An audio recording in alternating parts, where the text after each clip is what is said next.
extras y que los demás estudiantes tengan un poco de paciencia y que también contribuyan los demás estudiantes a explicar de una manera también un poco más paciente también, teniendo en cuenta que hay estudiantes que por ahí el vocabulario no lo van a adquirir el primer mes de clase, sino un poco más adelante.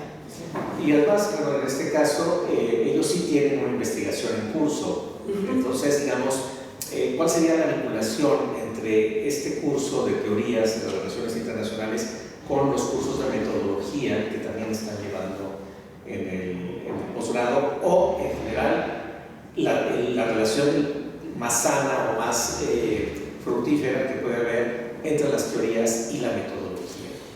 Me parece muy importante, para mí es básico. Yo lo que hago, como esta clase, Teoría de las Relaciones Internacionales 1, cuando arranca esta clase, todavía los chicos no estudiaron metodología, porque esto se imparte en el primer semestre, yo lo que hago en mis primeras clases es apuntalar la parte metodológica.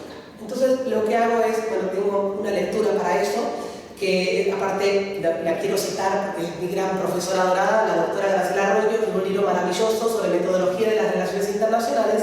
Entonces les doy esta lectura de ese libro a los estudiantes y les pido que hagan un ejercicio vinculando esa parte metodológica con sus propias tesis. Entonces hacemos un ejercicio viendo cómo están planteadas, digamos, sus estrategias metodológicas, aunque ellos tienen un tutor y van a tener un comité, aunque a veces cuando arranca la clase todavía no tienen un tutor asignado, ni siquiera por ahí ven esto con su profesor o profesora de seminario, porque son las primeras clases. Entonces yo desde las primeras clases me preocupo muchísimo por primero cuidar la cuestión metodológica y luego sí vincularlo con las teorías. Esa es mi aproximación a la metodología. Hemos comentado este contexto, digamos, de la diferencia que habría entre alumnos de licenciatura con los de posgrado. Pero ¿piensas que para el estudio de las relaciones, de las teorías de las relaciones internacionales, son importantes los contextos? Es decir, ¿es distinto en una universidad pública mexicana a una universidad privada? ¿Es distinto en México que en Argentina, o que en Estados Unidos, o que en Japón? ¿Cómo entender esto? ¿Cómo lo podemos pensar como un problema? ¿Lo podemos pensar como una ventaja? ¿Cómo lo ves? Desde mi propia experiencia también hablo, sí, los contextos son muy importantes y son muy diferentes. Y por eso es interesante tener estudiantes que vienen de otras partes para que nos compartan su visión en otras universidades. Y en México también hay un montón de contextos, porque he pasado por aulas de la universidad pública y privada y los he detectado. Además, en los programas de teoría que me dan como modelo a veces, que obviamente no es un modelo a seguir porque puedo hacerle cambios, pero, por ejemplo, lo que a mí me ha preocupado siempre es que, por ejemplo, el marxismo esté siempre incluido. Al principio detectaba que el marxismo en las universidades privadas no estaba incluido, ¿no? Es increíble ese contexto. En Argentina no veíamos tanto marxismo desde mi universidad privada, por ejemplo, no sé en la pública, porque la parte de la pública en Argentina, cuando yo estudié, y ahora en la Universidad de Buenos Aires no existe la carrera de Relaciones Internacionales. Yo tuve que ir a la universidad privada y tenía nada más que 2 opciones, ahora hay muchas más. Entonces, sí, cuando llegué a México me di cuenta que el marxismo estaba mucho más digamos, presente en la currícula, y a partir de eso dije, necesitamos poner énfasis en marxismo en todas las universidades, ya sean públicas como privadas. Otra experiencia que surgió en esta clase que imparto Teoría 1 aquí en el posgrado de este semestre es que tenemos una estudiante china y le preguntamos a ella, bueno, ¿cómo se estudia la teoría de las relaciones internacionales en China? Y ella nos comentó que en China no se estudia la teoría, o sea, para empezar, que ellos tienen metodología, pero no hay teoría. Ella le preguntó si la filosofía de Confucio tenía alguna relación, nos dijo que bueno, desde su propia experiencia no, pero es interesante porque desde México estudiamos una visión de las teorías muy occidental.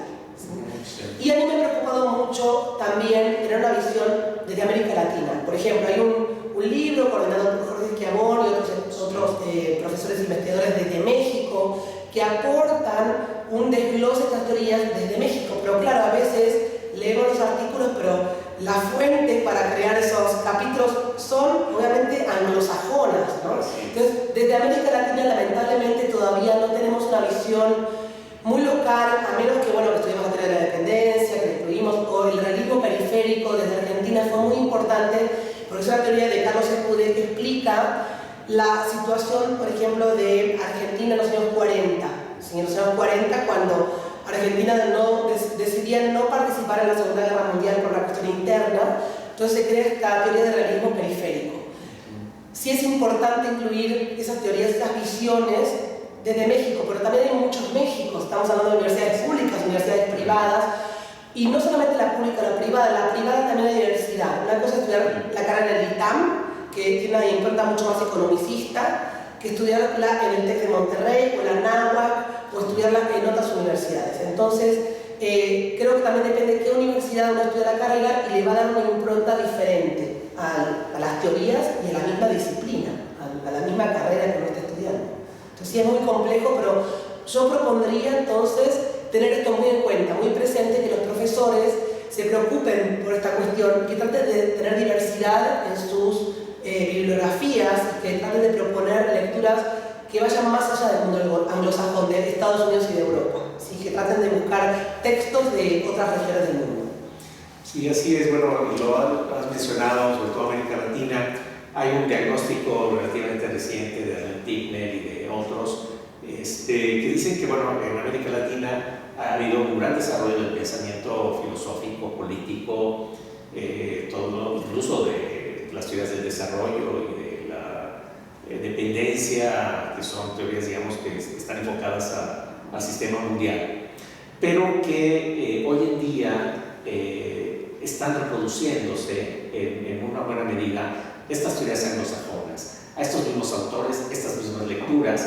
Digamos, ya un primer paso es el texto que mencionas de Jorge Schiavone, en donde, bueno, son esas teorías anglosajonas citando a esos autores anglosajones, pero ya lo escribe un mexicano, o ya tiene una experiencia en este contexto mexicano que probablemente le dé un sesgo distinto. Todavía no sabemos qué tipo de sesgo le puede dar, pero hay un primer avance. Pero digamos, ellos oponían este desarrollo que se dio sobre todo pues, en los años 60, 70, tan fuerte, o si nos vamos desde antes, desde pensar América Latina, pensarnos, ¿no? Etcétera, y que hoy en día pues no hay ese desarrollo. ¿Tú estarías de acuerdo con este diagnóstico? Y si es así, ¿cuál sería una posible salida, digamos, a encontrar? No es necesario pensar en teorías mexicanas o teorías latinoamericanas, pero sí que estos contextos, estas realidades latinoamericanas que además viven de una manera muy particular la globalización, las relaciones con Estados Unidos, sus relaciones internas de la región, etcétera, todo esto, pudieran aportar algo al entendimiento del mundo. Sí, yo creo que algo existe, tampoco estamos tan perdidos, ¿sí? Depende también de la subdisciplina. Por ejemplo, para los temas más vinculados a la sociología o también a la cooperación internacional, hay un enfoque teórico del buen vivir, por ejemplo, o sea, desde la zona andina, que explica muy bien ese contraste, ¿no? Con el capitalismo. Entonces, yo rescato, por ejemplo, esas teorías para explicar, por ejemplo, un estudio que tenga que ver con la afectación de comunidades indígenas instaladas en zonas donde hay recursos energéticos extraídos por compañías multinacionales. Entonces, ese choque de cosmovisión entre la percepción del mundo de estas comunidades indígenas versus las grandes compañías, el propio Estado, con una visión más capitalista, esa teoría del buen vivir ayuda a explicar entonces otra cosmovisión. Otro ejemplo es desde la cooperación internacional para el desarrollo, desde México, que es un país muy desigual, pero al mismo tiempo es un país que pertenece a la OCDE, que pertenece al Telecán, que obviamente participa en muchos foros internacionales, con una gran presencia, que es una de las grandes economías del mundo, pero al mismo tiempo tiene en su interior más o menos la mitad de su población sumida en la pobreza. Desde la cooperación internacional, muchos teóricos mexicanos han escrito sobre el rol de los países de renta media en la cooperación internacional y esta preocupación que está existiendo en estos días, en la cual estos países dejan de recibir cooperación internacional porque ya están graduados, ¿sí? Porque tienen un cierto PIB per cápita elevado en comparación con otros países, y por lo tanto los fondos de cooperación internacional, por ejemplo desde la OCDE o desde el Banco Mundial o del FMI, son menores, o desde la Unión Europea, del cargo de la Unión Europea, ¿no? Entonces existe esa preocupación porque estos países de renta media también sean receptores, no solamente sean donantes y socios en la cooperación, sino que también sean receptores. Entonces, depende de la subdisciplina, los temas que estemos evaluando. Desde México, por lo menos, que es mi experiencia directa, existen algunos enfoques teóricos importantes y el llamado sería a continuar haciendo teoría más local y también teniendo en cuenta que a veces queremos autores anglosajores y los reproducimos y tenemos que tener una visión un poco más crítica de esos textos, ser más propositivos desde lo local, desde lo nacional. Claro, la diversidad de la propia disciplina ha ido del estudio de lo que se llamaba antes la política exterior de las grandes potencias, que parecía que era lo único que existía, a hoy en día que hay una gran diversidad, no solamente de políticas exteriores, sino de participación de otros países y de otros actores en el mundo, ¿no? Mucho más completo y eso. Nos dejas, digamos, en un buen sentido que sí hay algo, digamos, en nuestro medio latinoamericano y que todavía hay algo que se puede explorar por ahí. ¿Cuáles verías que son los retos más importantes de la disciplina actualmente? ¿Cuáles son los que van a venir en el futuro inmediato? ¿Y qué pensarías que tenemos que hacer para enfrentar esos retos? Es muy buena la pregunta, es excelente, porque además la pregunta sobre los retos se ha planteado desde el inicio de la disciplina. El mayor reto tiene que ver con el tiempo y el espacio, con esas dos variables, ¿no? El espacio porque los internacionalistas estudiamos la realidad internacional, el sistema internacional, y al mismo tiempo estudiamos actores del sistema internacional, la estructura del sistema y su funcionamiento. Este sistema cada vez se vuelve más complejo.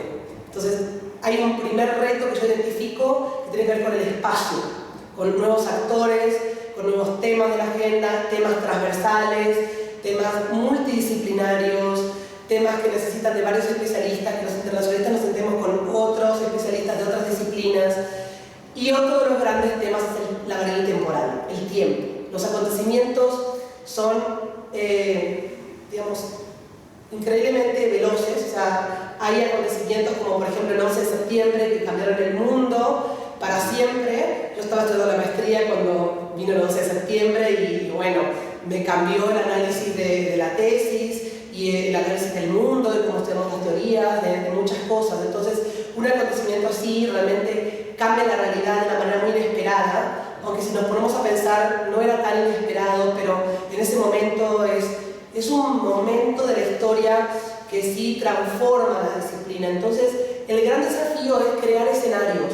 ¿Cómo construimos escenarios en relaciones internacionales cuando es tan vertiginoso el mundo en el que estamos viviendo? Estamos viviendo realidades muy complejas, muy desiguales, y además el gran reto es cómo hablar con otros, cómo sentarnos a dialogar y a construir análisis junto con otros especialistas y además con otros sectores, porque desde la academia también tenemos que aprender a vincularnos con las organizaciones de la sociedad civil, con el gobierno, con las empresas, con individuos, con fundaciones.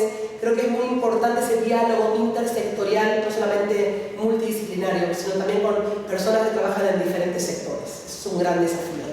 Y en este caso, este reto, siempre se ha puesto, o hay una oposición, pareciera clásica, entre la práctica y la teoría.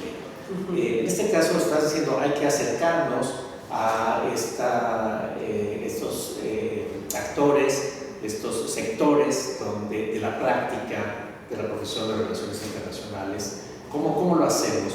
¿Cuál sería, digamos, los primeros pasos que hay que dar al respecto? Depende de nuestra experiencia, de nuestro tema, depende de nuestros vínculos, pero hay grandes oportunidades. Cuando uno investiga un tema y, por ejemplo, realiza entrevistas, uno puede acercarse tanto al sector privado o al sector gubernamental o a las organizaciones de la sociedad civil. Por ejemplo, los congresos son grandes momentos y grandes espacios para hacer networking, no solamente con los académicos, sino también con representantes de otros sectores. Y bueno, creo que es fundamental en el mundo de hoy. Tenemos que aprender a vincularnos para poder hablar el mismo idioma, porque no hablamos el mismo idioma. analizamos la misma realidad, pero desde idiomas diferentes. Entonces tenemos que hacer ese ejercicio para comprendernos y también saber qué podemos aportar desde, por lo menos, nuestra trinchera de la academia.